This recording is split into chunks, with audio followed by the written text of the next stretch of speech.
Hello friends, welcome back to my channel SRK drama explain. Friends, ये video मैं लोगों के एंटरटेनमेंट के लिए बनाती हूँ, so please watch full, share, subscribe and like this video. Friends, आज की इस वीडियो में मैं एक्सप्लेन करने वाली हूँ टू हेटर्स की अमेजिंग लव स्टोरी, जहाँ पर ये दोनों एक दूसरे से नफरत तो करते हैं लेकिन साथ ही साथ वो एक दूसरे से प्यार भी करते हैं। तो देखना ये इंटरेस्टिंग रहेगा, क्या ये दोनों हेटर्स की लव स्टोरी कंप्लीट हो पाती है कि नहीं।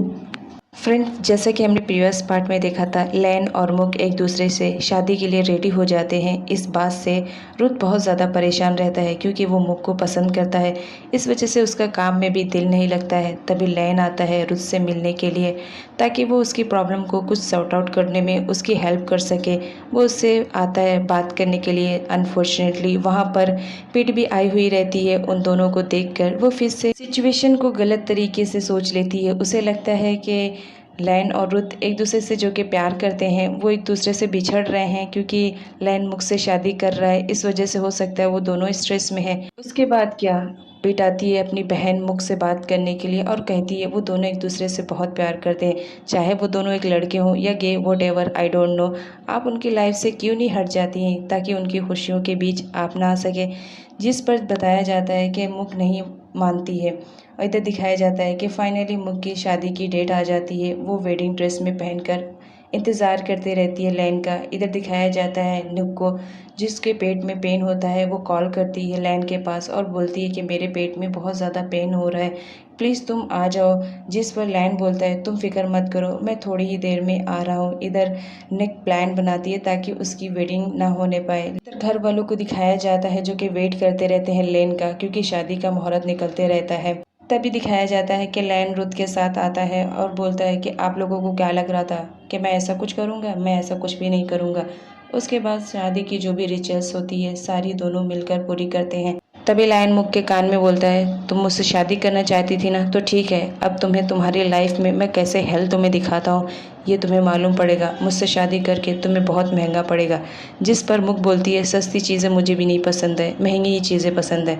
चलो कोई बात नहीं, मैं तुमसे शादी कर रही हूँ तो मैं ये भी हैंडल कर लूँगी। इधर रुत को दिखाया जाता है जिसे छींक आती है, वो कंट्रोल करने की कोशिश करता है जिसकी वजह से उसकी आंखों से आंसू निकल जाते हैं। लेकिन पिट को गलतफहमी हो जाती है कि लैन की शादी की वजह से ये बहुत ज़्यादा दुखी है क्योंकि वो उससे प्यार करता था। इधर पिट एक बहुत ही केयरिंग गर्ल की तरह रुत का ख्याल रखती है और उससे बोलती है देखो, तुम्हें ऐसा नहीं करना चाहिए। मैं जानती हूँ कि सिचुएशन इस वक्त तुम्हारे अंडर में नहीं है, तो क्या हुआ, तुम बहुत बहादुर हो। अगर तुम्हें कुछ भी मुझसे शेयर करना है तो तुम शेयर कर सकते हो एज अ फ्रेंडशिप। यहाँ पर रुत और पिट दोनों एक बहुत ही अच्छे बेस्ट फ्रेंड बन जाते हैं। इधर नुक को दिखाया जाता है जिसका प्लान फ्लॉप हो जाता है क्योंकि वहाँ पर लैन नहीं आता है। रुत का पीए आता है मेडिसिन लेकर और वो मेडिसिन नुक को देता है, जिस पर नुक बोलती है कि तुम्हें आने की ज़रूरत नहीं थी। उससे मेडिसिन लेती है और फिर कमरे में चली जाती है ये बोलते हुए कि मेरा प्लान फेल हो गया। इधर दिखाया जाता है कि शादी होने के बाद लैन के मॉम डैड उन लोग को पिक्स लेने के लिए कहते हैं, जहाँ पर वो दोनों एक कपल की तरह नहीं, एक एनिमीज की तरह पोज देते रहते हैं। तभी लैन के डैड मॉम बताते हैं कि तुम लोगों को ऐसे ऐसे पोजेस करना चाहिए, लेकिन इन लोग का हर पोज तो एनिमीज़ की तरह रहता है, एक दूसरे को कहीं ना कहीं परेशान करते हुए इन दोनों की पिक्स रहती है। उसके बाद फाइनली नाइट हो जाती है जहाँ पर उसके डैड बताते हैं कि जैसे कि अब तुम्हारी शादी हो गई है तो तुम्हारे लिए यही बेटर रहेगा कि अब तुम दोनों एक ही घर में एक ही कमरे में रहोगे। ये बोलकर वो लोग वहाँ से जाने लगते हैं और बोलते हैं कि आज तुम्हारी शादी की नाइट है तो हम लोग तुम्हें डिस्टर्ब करना पसंद नहीं करेंगे। वहाँ से चले जाते हैं। इधर लैन और मुक के बीच झगड़ा हो जाता है इस बात पर कि बेड पे मैं सोऊंगा या मैं सोऊंगी। तभी हमारा लैन बोलता है कि मैं तुम जैसी लड़की को एक मिनट के लिए भी अपने कमरे में बर्दाश्त नहीं कर सकता हूँ और तुम मेरे बेड पे सोने की बात कर रही हो, गंदी लड़की। तभी मुक को गुस्सा आ जाता है और वो लैन के बेड पर जाकर उथल पुथल कर देती है और बोलती है देखो, मैंने तुम्हारे बेड को पूरा गंदा कर दिया क्योंकि तुम मुझे गंदी लड़की कह रहे हो ना। जाओ, अब तुम्हें सोना है तो सो। वैसे बाय द वे बेड पे मैं सोने वाली हूँ, तुम्हें जहाँ पे भी सोना है तुम जाओ सो सकते हो। उसके बाद हमारी मुक चेंज करके आती है और वहीं पर सो जाती है।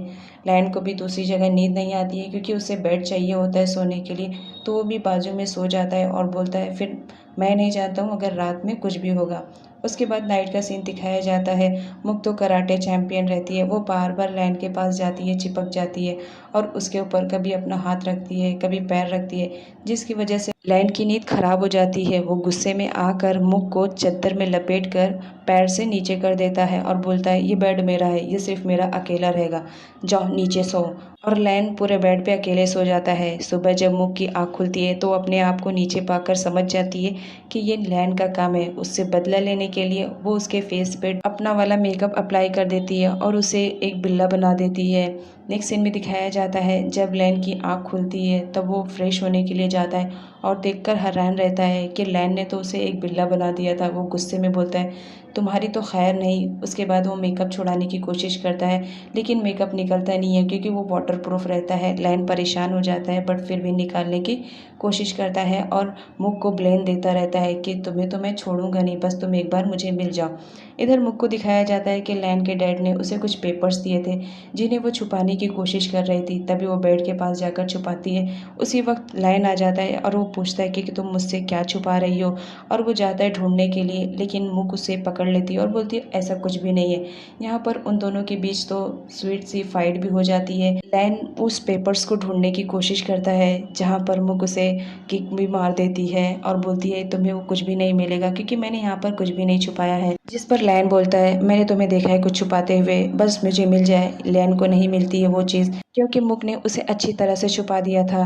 मुक बोलती है देखा, मैंने कहा था ना, कुछ भी तो नहीं छुपाया है। नेक्स्ट सीन में दिखाया जाता है लैन के डैड उन दोनों को हनीमून के लिए बोलते हैं, जिस पर लैन और मुक दोनों बोलते हैं कि अभी इसकी ज़रूरत नहीं है।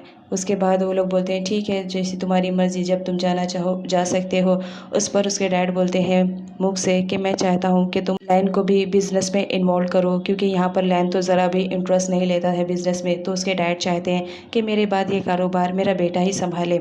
तो वो उससे मुक से कहते हैं कि उसको बिज़नेस की तरफ लेकर आओ, जिस पर मुक रेडी हो जाती है। उसके बाद वो लैन को बोलती है कि हम दोनों को साथ में बिजनेस पे जाना चाहिए, इट मीन्स तुम्हारी कंपनी में जाना चाहिए। जिस पर लैन बोलता है तुम्हारी कंपनी, हाँ तुम सही कह रहे हो, ये मेरी कंपनी है तो तुम्हें वहाँ जाने की ज़रूरत नहीं है। वो गाड़ी में बैठ जाता है जाने के लिए। तभी मुक गाड़ी के सामने आ जाती है और वो बोलती है कि मुझे तुम्हें साथ में लेकर चलना है, तुम चाहे मानो या ना मानो। लैन तो गाड़ी चला देता है जिसकी वजह से मुक को टक्कर लग जाती है और मुक नीचे गिर जाती है। लैन फटाफट जाता है और उसकी केयरिंग करता है और बोलता है मैंने मना किया था ना, मेरे पीछे मत आया करो, लेकिन तुम हो के मानती नहीं हो। यहाँ पर मुक फ्लैशबैक में चली जाती है और सोचती है कि एक वक्त ग्राउंड में जब मैं गिर गई थी उस वक्त मेरे पास कोई नहीं आया था सिवाय लैन के। उस वक्त मेरी कितनी ज़्यादा केयरिंग करता था और आज है कि वो मेरी केयरिंग कर ही नहीं रहा। ये सिर्फ और सिर्फ नुक की वजह से हो रहा है। वही आई है हम दोनों के बीच दरार पैदा करने के लिए। उसके बाद प्रेजेंट में दिखाया जाता है मुक बोलती है कि चाहे कुछ भी हो जाए तुम्हें कंपनी में साथ में जाना है। वो उससे गाड़ी की चाबी और पर्स उसका ले लेती है छीन कर और बोलती है तुम्हें किसी भी हाल में अब तो चलना पड़ेगा, और साथ ही साथ उसे ब्लैकमेल करती है। न चाहते हुए भी लैन को उसके साथ जाने के लिए रेडी होना पड़ता है। वो बोलता है ठीक है मैं तुम्हारे साथ चलूँगा लेकिन मुझे मेरी चीज़ें मिलनी चाहिए। वो दोनों साथ में जाते हैं कंपनी पे। कंपनी पे पहुंचने के बाद लैन बोलता है अब मेरी चीज़ें वापस कर दो, लेकिन मुक रिटर्न नहीं करती है, जिसकी वजह से ना चाहते हुए भी लैन को उसे छीनना पड़ता है। छीना झपटी में लैन जीत जाता है। लैन अपनी चीज़ें ले लेता है और बोलता है आइंदा मेरी चीज़ों को हाथ लगाने की कोशिश भी मत करना। ना चाहते हुए भी मुक के साथ उसे कंपनी में जाना पड़ता है। वो लोग जा ही रहे थे तभी पीछे से नुक आ जाती है। वो लोग देख के शॉक्ड रहते हैं कि नुक उसी कंपनी में आई हुई रहती है। वो पूछते हैं कि तुम्हें यहाँ पर कुछ काम है, जिस पर नेक बताती है कि हाँ अब से मैं यहाँ पर जॉब करने वाली हूँ। आगे ये देखना इंटरेस्टिंग रहेगा कि नेक को आखिर इस कंपनी में जॉब किसने ऑफ़र किया था।